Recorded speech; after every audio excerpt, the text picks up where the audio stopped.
भारत के एक छोटे से गांव में रामू नाम का एक गरीब किसान रहता था। उसके पास थोड़ी सी जमीन थी जिस पर वह साल भर मेहनत करके अपने परिवार का पेट पालता था। रामू की जिंदगी आसान नहीं थी। बरसात अगर कम होती तो फसल सूख जाती, ज्यादा होती तो बह जाती। फिर भी उसके चेहरे पर हमेशा मुस्कान रहती थी, क्योंकि वह मानता था कि मेहनत कभी व्यर्थ नहीं जाती। वो अपनी पत्नी गीता और दो बच्चों के साथ मिट्टी के एक छोटे से घर में रहता था।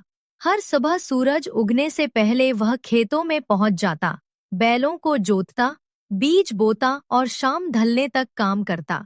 गांव के बाकी लोग कभी कभी उसकी गरीबी पर तरस खाते, लेकिन रामू हमेशा गर्व से कहता, गरीब हूँ पर मेहनती हूँ। एक साल बारिश बिल्कुल नहीं हुई, खेत सूख गए, तालाब खाली हो गए और गांव में अकाल जैसा हाल हो गया। रामू की सारी मेहनत मिट्टी में मिल गई। उसके पास न खाने को अनाज बचा, न खेत में पानी। एक साल बारिश बिल्कुल नहीं हुई, खेत सूख गए, तालाब खाली हो गए। गांव के साहूकार से कर्ज लेने की कोशिश की, लेकिन साहूकार ने ब्याज इतना ज्यादा मांगा कि रामू ने मना कर दिया। उस रात वह बहुत देर तक सोचता। उसने तय किया कि वह हार नहीं मानेगा।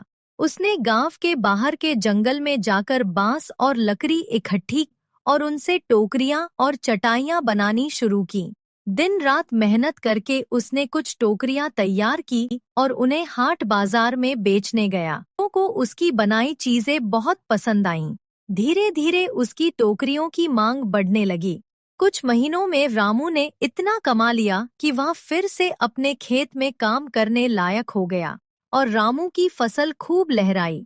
उसने कर्ज नहीं लिया था, इसलिए उसे किसी को कुछ चुकाना नहीं पड़ा। उसके चेहरे पर मेहनत की सच्ची खुशी झलक रही थी। गांव के लोग अब रामू को सिर्फ एक गरीब किसान नहीं, बल्कि मेहनती किसान के नाम से पहचानने लगे। उसने सबको सिखाया कि परिस्थितियां चाहे कितनी भी कठिन क्यों ना हो, इंसान अगर हिम्मत और मेहनत ना छोड़े तो किस्मत भी उसका साथ देती है।